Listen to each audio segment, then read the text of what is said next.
Hi hello नमस्कार, क्या हाल है चैंपियंस? कैसे हैं आप सभी? आशा करता हूँ आपके बोर्ड्स की तैयारी बहुत अच्छे और जोश के साथ चल रही होगी।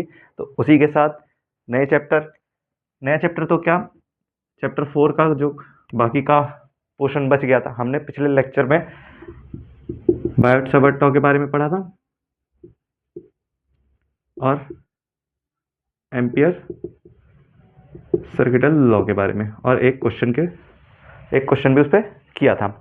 ठीक है, इस पे आगे जो हमने सबसे पहले सीरीज में बताया था कौन कौन से टॉपिक करने हैं, अब इसमें क्या बचा आपका, लॉरेंस फोर्स के बारे में हमें इसकी डेफिनेशन बतानी है। Second, force on current carrying wire. Force on current carrying wire, दो वायर होंगी जो कि आपस में पैरेलल होंगी, जिसमें करंट जो है सेम डायरेक्शन में होगा, उस टॉपिक के बारे में बात करना है। तीसरा, हमको सोलेनॉइड, 1 एम्पियर करंट, इन सब की डेफिनेशन। ठीक है, यही 3 टॉपिक हमें इस लेक्चर में कवर करने। एंड लास्ट इंपॉर्टेंट टॉपिक, जो 4th टॉपिक है, वो है गैल्वेनोमीटर। ठीक है, ये 3 इस लेक्चर में रिकॉर्ड होंगे। इसके बाद जो लेक्चर आएगा उसमें गैल्वेनोमीटर।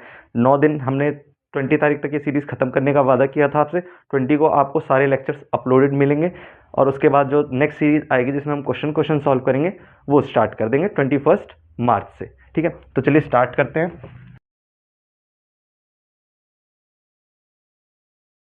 सबसे पहले लॉरेंस फोर्स। ठीक है, तो लॉरेंस फोर्स की हमेशा मेनली हरियाणा बोर्ड डेफिनेशन पूछता आ रहा है। तो क्या है लॉरेंस फोर्स? जब कोई मैग्नेटिक फील्ड लाइंस, एक मैग्नेटिक फील्ड लाइंस और उसी में इलेक्ट्रिक फील्ड लाइंस, जब इलेक्ट्रिक फील्ड लाइंस और मैग्नेटिक फील्ड लाइंस दोनों हैं एक जगह पे, और उस पे जैसे एक चार्ज पार्टिकल है, लेट्स सपोज क्यू, एक यूनिट चार्ज पार्टिकल है, अगर हम उसको मैग्नेटिक फील्ड लाइंस और इलेक्ट्रिक फील्ड लाइंस की जगह पे, जहाँ पे दोनों फोर्स अवेलेबल हैं, वहाँ पर प्लेस कर देते हैं, तो उस पर जो फोर्स लगता है वो कहलाता है आपका लॉरेंस फोर्स। तो इसकी definition, when a charge particle is placed inside magnetic field and electric field, and the force that the charge particles have after placing it in magnetic field as well as electric field region. ठीक है, ऐसे region में जहां electric field और magnetic field दोनों available हैं, उस जगह पे आप चार्ज पार्टिकल को प्लेस कर देते हैं, तो उस पर जो फोर्स लगता है वो आपका क्या लगा जाता है? Lawrence force. इसका जो फॉर्मूला है एफ नेट। अब दोनों फोर्स की बात हो रही है, इलेक्ट्रिक फील्ड प्लस में मैग्नेटिक फील्ड, तो इलेक्ट्रिक फील्ड की वजह से क्यू ई का उस पर फोर्स लगेगा, प्लस मैग्नेटिक फील्ड पे चार्ज पे वी क्रॉस बी। तो एफ नेट की वैल्यू, ये क्या है? एफ नेट जो आपका लॉरेंस फोर्स है, तो एफ बराबर क्यू में कॉमन ले लेता हूँ, E plus V cross B, ये आपका मेन फॉर्मूला आ गया लॉरेंस फोर्स का। ठीक है, फोर्स है यानी इसकी जो यूनिट होगी वो होगी न्यूटन। ठीक है बच्चा पार्टी, इसको नोट डाउन करिए, मैं साइड हट जाता हूँ। उसके बाद जो नया टॉपिक है इनफाइनाइट, जो वायर हैं इनफाइनाइट हैं, उनके बीच में क्या रिलेशन आता है, उतार लीजिए इसको। हो गया नोट डाउन? गेस करें इसको।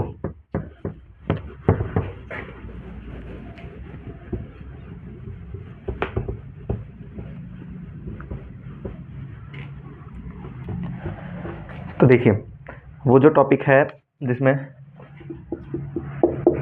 2 infinite wires placed at some distance, let suppose D distance की दूरी पर है, उनके बीच में हमें क्या बताना है? फोर्स की वैल्यू बतानी है। ठीक है, उससे पहले मैं आपको एक डेफिनेशन और करा देता हूँ, ताकि सिर्फ हमारा डेरिवेशन पार्ट रह जाए और थ्योरी का पार्ट कंप्लीट हो जाए। तो वो जो डेफिनेशन है वो आपसे पूछता है 1 एम्पियर। What is 1 ampere? ठीक है, तो टेंथ में आपने एक फॉर्मूला पढ़ा होगा Q बराबर आई टी, चार्ज का फॉर्मूला है ना, Q equals to I T. यहाँ हमको 1 एम्पियर बताना है, इसकी जो यूनिट है वो है कुलाम, टाइम की यूनिट सेकंड और करंट की एम्पियर, है ना। तो हमें 1 एम्पियर के बारे में बात करना है, तो टाइम को मैं इसके नीचे ले आता हूँ, Q के नीचे, Q बाई टी बराबर आई, ठीक है। तो 1 एम्पियर क्या है, जब 1 कूलम का चार्ज, जब 1 कूलम का चार्ज 1 सेकंड में किसी कंडक्टर के थ्रू फ्लो हो तो उसको हम क्या कहते हैं, 1 एम्पियर। तो इसकी डेफिनेशन क्या हो जाएगी, व्हेन 1 कूलम, कूलम की स्पेलिंग वहां से उतार रहे हैं, when 1 coulomb charge flow through a conductor in 1 second, ठीक है। 1 सेकंड में 1 कूलम चार्ज किसी एक कंडक्टर के थ्रू फ्लो करता है तो उसको क्या कहते हैं, 1 एम्पियर। ओके, ठीक है। मैं थोड़ा साइड हो जाऊँ, इसको नोट डाउन कर लीजिए, फिर नेक्स्ट करते हैं। हो गया नोट डाउन, चलिए।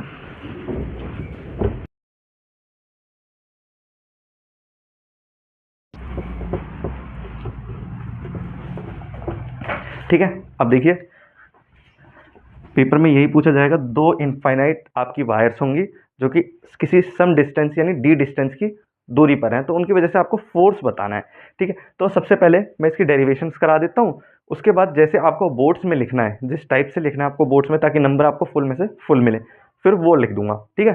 तो देखिए ये हमारी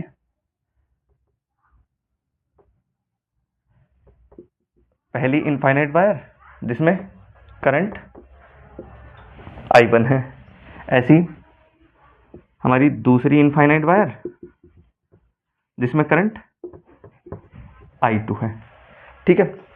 अब सबसे पहले अगर आपने ऑयस्टेड के एक्सपेरिमेंट में या बायोट-सवर्ट लॉ में ये पढ़ा था कि अगर कोई करंट कैरिंग वायर है, अगर कोई करंट कैरिंग वायर है तो मैग्नेट की तरह बिहेव करेगी, यानी वो मैग्नेटिक फील्ड्स जनरेट करेगी। तो देखिए I1 की वजह से इस पर मैग्नेटिक फील्ड लाइन्स आएगी। तो देखिए I की डायरेक्शन में थंब को प्लेस करिए और फिंगर्स को कर्ल्स करिए, यानी यहाँ पे जो मैग्नेटिक फील्ड की डायरेक्शन है I1 की वजह से वो क्या है, इनसाइड, है ना। तो देखिए अगर कोई करंट कैरिंग वायर है और उसके सामने दूसरी वायर है तो उस पर वो फोर्स कितना लगाती है, F बराबर आई बी एल साइन थीटा, ठीक है। अब इसकी डेरिवेशन कराने का टाइम तो रहा नहीं है, ठीक है, तो डायरेक्ट आप इसको, इस वैल्यू को याद कर लीजिए, ठीक है। तो देखिए ये I1 की वजह से इस पर फोर्स लग रहा है, यानी force on second wire due to first, जो किसके बराबर होगा, I B L sine theta के, है ना। तो I की वैल्यू इस वायर पे कितनी है, 2, तो force on second due to 1 I2 into B. अब देखिए मैग्नेटिक फील्ड की वैल्यू इस वायर पे, इसकी वजह से मैग्नेटिक फील्ड की वैल्यू I2 पे I की वजह से, तो अगर कोई वायर है उसकी वजह से मैग्नेटिक फील्ड लाइंस की वैल्यू जो आती है वो आती है म्यू नॉट बाय 4 पाई 2 I1 अपॉन जो डिस्टेंस बीच में दे रखा है D। तो ये 2 से ये 2 कैंसिल 2 पे, तो यहाँ पे डायरेक्ट वैल्यू पुट करते हैं, म्यू नॉट बाय 2 पाई I1 अपॉन D। थोड़ा सा सही से लिख लेते हैं इसको, तो देखिए इनटू में L। अब साइन थीटा, जो साइन थीटा है वो लेंथ, इस वायर की लेंथ और मैग्नेटिक फील्ड के बीच की वैल्यू है, ठीक है। तो मैग्नेटिक फील्ड अंदर की साइड है और वायर की लेंथ इस साइड है, तो दोनों के बीच में कितना एंगल बना, 90 डिग्री का। तो साइन 90 की वैल्यू 1 होती है, तो उसको नेगलेक्ट कर देते हैं, है ना। तो I2 यहाँ इसको सही से लिखें, mu naught I1 I2 by 2 pi D, है ना, इनटू में L। अब ये वायर इनफाइनाइट है, तो इनफाइनाइट वायर की वजह से तो हम इसकी वैल्यू बता नहीं पाते, तो हम 1 मीटर यानी यूनिट लेंथ की वजह से इन जो फोर्स की वैल्यू है वो बताते हैं। यूनिट लेंथ यानी लेंथ की वैल्यू 1 मीटर, तो लेंथ की वैल्यू 1 मीटर पुट करेंगे तो ये mu naught I1 I2 by 2 पाई दिया जाएगा, ठीक है। ये हमारा फॉर्मूला आ चुका है, यानी डेरिवेशन पहली समाप्त हो गई। जो इस वायर की वजह से इस पर जो फोर्स लगेगा उसकी वैल्यू ये है ना। तो ऐसे ही अगर हम सेकेंड वायर की बात करें, इसकी वजह से इस पे फोर्स, तो न्यूटन बाबा ने क्या बोला था आपको, for every action there is equal and opposite reaction. तो वहां से हम भी लिख सकते हैं, for according to Newton's law of motion, for every action there is equal and opposite reaction. तो जो ये फोर्स इस पे लगाए उतना ही फोर्स ये इस पर लगाएगा। तो अब उसको ड्राइव करते हैं, है ना। तो देखिए अब इस वायर की बात करते हैं। इस वायर की बात करें तो इसकी मैग्नेटिक फील्ड इस डायरेक्शन में तो इनसाइड है, बट इस डायरेक्शन में देखिए आउटवर्ड आ रही है, इस डायरेक्शन में आउटवर्ड आ रही है ना। तो देखिए force on first due to second, उसकी वैल्यू सेम ऐसी यहां से ऐसे ड्राइव करेंगे आप लोग, तो I1 mu naught by 2 pi I2 by D, ठीक है, ये आ जाएगी सेम। तो इन दोनों की डायरेक्शन देखिए आपस में, ये दोनों सेम डायरेक्शन में तो एक दूसरे को अट्रैक्ट करेंगे, ये दोनों सेम डायरेक्शन में तो एक दूसरे को अट्रैक्ट करेंगे। एक की मैग्नेटिक फील्ड लाइन इनसाइड है, एक की आउटसाइड है ना। इसका कॉन्सेप्ट भी अगर टाइम होता तो मैं आपको बता देता, बट टाइम अभी है नहीं, तो जल्दी से बता के निकलता हूँ। देखिए अगर कोई करंट कैरिंग वायर है, करंट सेम डायरेक्शन में है ना, इसकी वजह से मैग्नेटिक फील्ड लाइन आउटवर्ड है, इसकी वजह से इनसाइड है। तो अगर आप मैग्नेट की प्रॉपर्टीज के बारे में जानते हैं, कोई बार मैग्नेट है, ठीक है, कोई बार मैग्नेट है, ये नॉर्थ साउथ है और ये साउथ, ठीक है। तो नॉर्थ से जो मैग्नेटिक फील्ड लाइन्स है वो ओरिजिनेट होती है, नॉर्थ डायरेक्शन में मैग्नेटिक फील्ड लाइन्स ओरिजिनेट होती है और साउथ में टर्मिनेट करती है। ऐसी यहाँ पे ये क्या है, इनसाइड है, ठीक है, ये क्या है, एक इनसाइड है। एक सर्कुलर लूप पकड़िए जिसमें मैग्नेटिक फील्ड लाइन्स इनसाइड आ रही है, इनसाइड यानी वो साइड साउथ होगी और ये साइड नॉर्थ होगी, इसका यहाँ पे ये अपोजिट हो जाएगा। इतना जल्दी जल्दी बताने का कोई फायदा तो रहता नहीं है, बट जिसको समझ आ गया, जिसने थोड़ा बहुत भी डीपली पढ़ा होगा, उसको पता लग गया मैं क्या बताना चाह रहा हूँ, ठीक है। तो ये दोनों अपोजिट डायरेक्शन हो गई। तो मैग्नेट में दोनों अपोजिट जो डायरेक्शन होती हैं, मैग्नेट में जब दोनों अपोजिट डायरेक्शन होती है तो एक दूसरे को अट्रैक्ट करती हैं, ठीक है। अगर मैं एक वायर का करंट ऊपर की डायरेक्शन में और एक वायर में करंट दूसरी डायरेक्शन में प्लेस कर दूं, तो दोनों एक दूसरे को क्या करेंगे, रिपेल करेंगे, यानी नॉर्थ साइड को रिपेल करेगा, ठीक है। समझ में आ गया। अब देखिए इस फोर्स की जो डायरेक्शन होगी, अब आपके पास मैग्नेटिक फील्ड लाइन्स है और चार्ज है, मैग्नेटिक फील्ड लाइन्स और चार्ज, ये जब दोनों होते हैं तो फ्लेमिंग्स लेफ्ट हैंड रूल से हम मैग्नेटिक फील्ड की डायरेक्शन को पता करते हैं या फोर्स की डायरेक्शन को पता करते हैं। अगर दो चीज हमें गिवन होती है तो तीसरी चीज की डायरेक्शन को हम पता करते हैं, ठीक है। तो देखिए फ्लेमिंग्स का लेफ्ट हैंड रूल, ठीक है, ये तीनों आपस में म्यूचुअली परपेंडिकुलर होते हैं।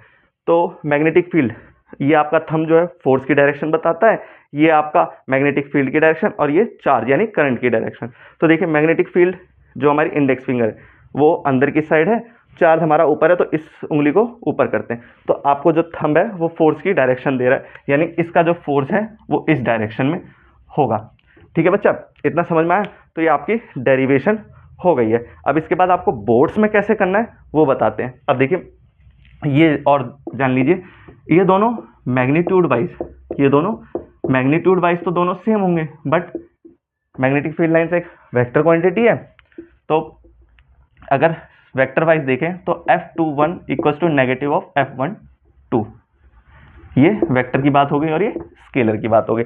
इतना नोट डाउन कर दीजिए। फिर बोर्ड्स में आपको कैसे करना है, आपको डेरिवेशन समझ में आ गई। तो इसके बाद मैं डायरेक्ट उतार दूंगा, इसको वीडियो को स्टॉप करके पूरा लिख दूंगा, आप उसका स्क्रीनशॉट ले लीजिए, बोर्ड्स में आपको किस अकॉर्डिंग करना है, ठीक है। मैं साइड हट जाता हूँ, इसको नोट डाउन करिए, समझ लीजिए, उसके बाद बोर्ड्स वाला जो है वो नोट डाउन कर लीजिएगा, ठीक है बच्चा। ये देखिए ये हो गया नोट डाउन। तो बोर्ड्स में आपको किस हिसाब से करना है वो लिख दिया गया है। दो वायर हैं, सेम डायरेक्शन में करंट फ्लो कर रहा है, इस हिसाब से आपको हेडिंग लिखनी है, हेडिंग ऐसे दी जाएगी, ठीक है। और पेपर में कुछ इस तरीके से लिखना है, जो अभी आपको समझाया गया है सेम उसी को बस एक्सप्लेनेशन इंग्लिश की फॉर्मेट में कर दिया गया है, ठीक है। इसको नोट डाउन कर लीजिए। फिर आपको सोलेनॉइड की डेफिनेशन, क्या होता है सोलेनॉइड, उसके बारे में बता देते हैं, ठीक है। उसकी कुछ एप्लीकेशंस जो हैं, एक दो एप्लीकेशन उसके बारे में बता देते हैं, ठीक है। फिर नेक्स्ट टॉपिक जो है आपका गैल्वेनोमीटर, उसको स्टार्ट करवाएंगे। नोट डाउन कर लीजिए इसको, ठीक है। हो गया नोट डाउन, चलिए।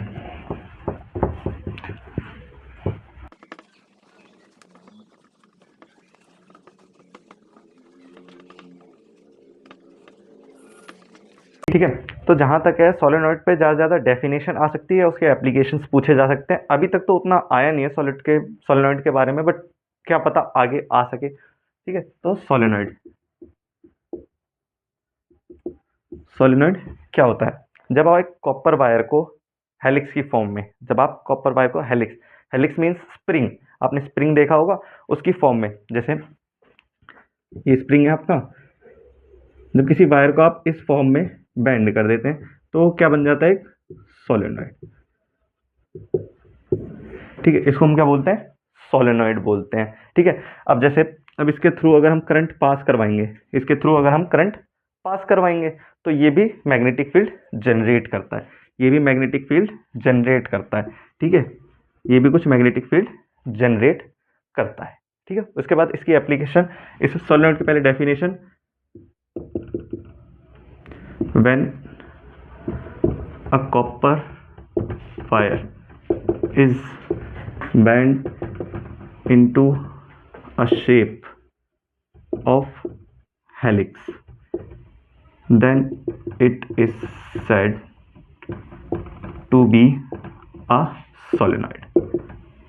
ठीक है, ये डेफिनेशन लिख दीजिएगा पेपर में, अगर आया, जहाँ तक आएगा नहीं बट आ जाए तो ये डेफिनेशंस आ जाएगी। तो इसके एप्लीकेशंस क्या हैं, इसके एप्लीकेशन, लेट सपोज अब जो मैग्नेटिक फील्ड की स्ट्रेंथ है, जो मैग्नेटिक फील्ड की स्ट्रेंथ है, सोलेनॉइड पे बात कर रहे हैं, अभी एप्लीकेशन के बारे में बात करते हैं।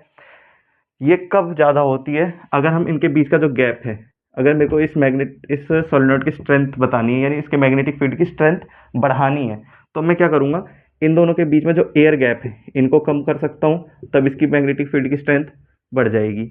या फिर नंबर ऑफ टर्न्स बढ़ा सकता हूँ, बात वही होगी, इसके एयर को कम करना है, नंबर ऑफ टर्न्स को बढ़ाना। फॉर एग्जांपल अगर मेरे पास कोई एक सोलेनॉइड ऐसा है, ठीक है, या फिर कोई सोलेनॉइड कुछ इस तरीके से है, तो ये ए सोलेनॉइड, ये बी सोलेनॉइड, तो बी सोलेनॉइड्स में ज़्यादा मैग्नेटिक फील्ड प्रोड्यूस करने की शक्ति होगी।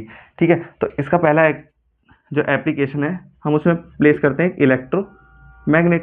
एक इलेक्ट्रोमैग्नेट जो कि सॉफ्ट आयरन कोर का बना होता है, सॉफ्ट आयरन कोर का बना होता है। जब हम एक सॉफ्ट आयरन कोर को इसके अंदर प्लेस कर देंगे, ठीक है, इसके अंदर प्लेस कर देंगे, तो देखिए करंट दौड़ेगा, और आयरन जो है आपका गुड कंडक्टर ऑफ इलेक्ट्रिसिटी होता है, तो इसकी वजह से यहाँ मैग्नेटिक फील्ड लाइंस और जनरेट होगी। लेट सपोज अगर किसी एक कॉइल से, इस एक कॉइल से मैग्नेटिक फील्ड लाइंस की जो वैल्यू आ रही है 50 टेस्ला आ रही है, जब मैग्नेटिक फील्ड लाइंस की जो यूनिट होती है वो होती है टेस्ला। ठीक है, तो 50 टेस्ला आ रही है, अगर मैं इसमें सॉफ्ट आयरन कोर पुट कर देता हूँ तो उसकी वैल्यू 100 टेस्ला के बराबर हो जाएगी। ऐसे इसका सेकंड एप्लीकेशन, हम इसके अंदर एक परमानेंट बार मैग्नेट प्लेस कर दें, और मैग्नेट के पास तो उसकी खुद की प्रॉपर्टी होती है कि वो मैग्नेटिक फील्ड लाइंस जनरेट करता है। ठीक है, सोलेनॉइड के एप्लीकेशन के बारे में समझ में आ गया। अब लास्ट टॉपिक जो बचता है वो बचता है आपका गैल्वेनोमीटर। इस लेक्चर में तो बस इतना ही है। नेक्स्ट लेक्चर जो अभी इसके बाद अपलोड होगा या शूट होगा, उसमें हम पूरा गैल्वेनोमीटर, ठीक है, कैसे एमीटर को चेंज करते हैं, गैल्वेनोमीटर को अमीटर में, गैल्वेनोमीटर को वोल्ट मीटर में, सेंसिटिविटी, ठीक है, ये सब शंट वगैरह, इन सब के बारे में हम पढ़ेंगे। तो इस लेक्चर में बस इतना ही था, बने रहिए इस सीरीज़ के साथ। ठीक है, थैंक यू।